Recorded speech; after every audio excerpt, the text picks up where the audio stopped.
The milk hit the floor first, splashing like a pale wound across the tiles, then it soaked into the little girl's dress, heavy and cold, stealing her breath before she could even cry. The room froze in that instant, as if the world itself had inhaled sharply and forgotten how to exhale. Somewhere behind the polished walls and expensive silence, a truth was about to be exposed, one that money could not hide and cruelty could no longer escape. If you believe in kindness, second chances, and the power of doing the right thing even when it's hard, please take a moment right now to like this video, share it with someone who needs hope, comment your thoughts, and subscribe to the channel. Your support keeps stories like this alive. The little girl's name was Lily, and she was 7 years old, small for her age, with eyes that carried a quiet patience no child should ever have to learn. She had learned it early, after her mother passed away and her world was rearranged by adults who told her to be grateful, to be quiet, to not make trouble. Her father worked long hours and trusted too easily, believing that a new wife would bring warmth back into the house.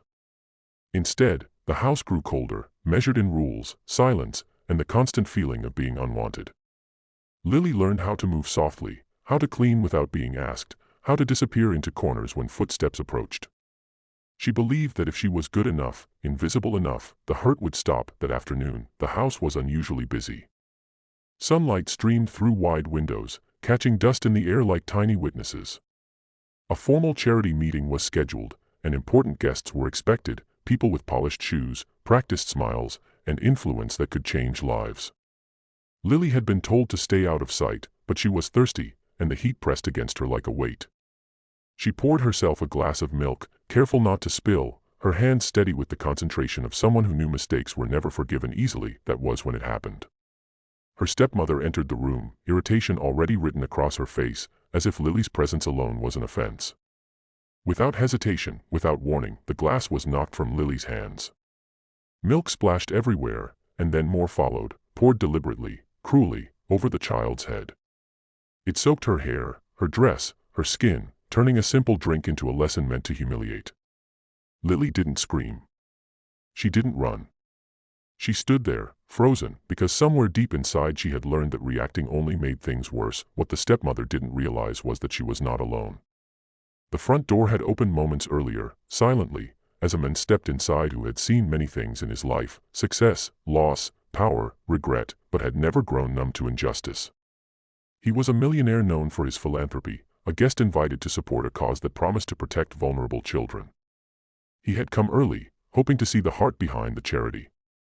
What he saw instead was the truth behind closed doors. The word he shouted cut through the room like thunder, stopping everything in its tracks. Not as a command born of authority alone, but as a human cry against cruelty. The air shifted. The stepmother's confidence crumbled, replaced by shock and fear. Lily finally looked up, milk dripping from her lashes, unsure whether this was real or just another moment she would later be told to forget. The man moved quickly, his expensive suit forgotten as he knelt to Lily's level. He took off his jacket and wrapped it gently around her shoulders, a simple act that carried more warmth than the house had given her in years. He didn't ask her to explain. He didn't demand she be brave. He simply gave her dignity back, piece by piece, in front of everyone who had failed to notice her pain before. What followed was not loud or dramatic, but it was powerful. The stepmother's behavior was exposed without shouting or spectacle, just facts spoken clearly, firmly, in a room full of people who could no longer pretend they didn't see.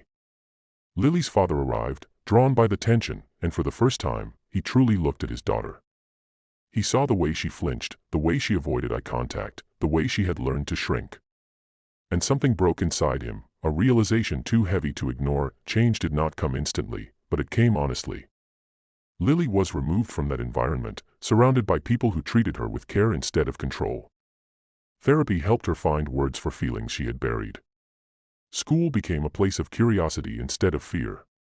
Slowly, she began to laugh again, a soft sound at first, like a memory returning. The millionaire did not disappear after that day. He checked in, supported her education, and ensured she had access to opportunities her past had tried to steal. But more importantly, he reminded her, through actions, not promises, that what happened to her was not her fault. That she mattered. That kindness could arrive unexpectedly, even in the darkest rooms. Years later, Lily would stand taller, her voice steady, her eyes bright with purpose. She would help others who felt unseen, turning her pain into a bridge for someone else to cross.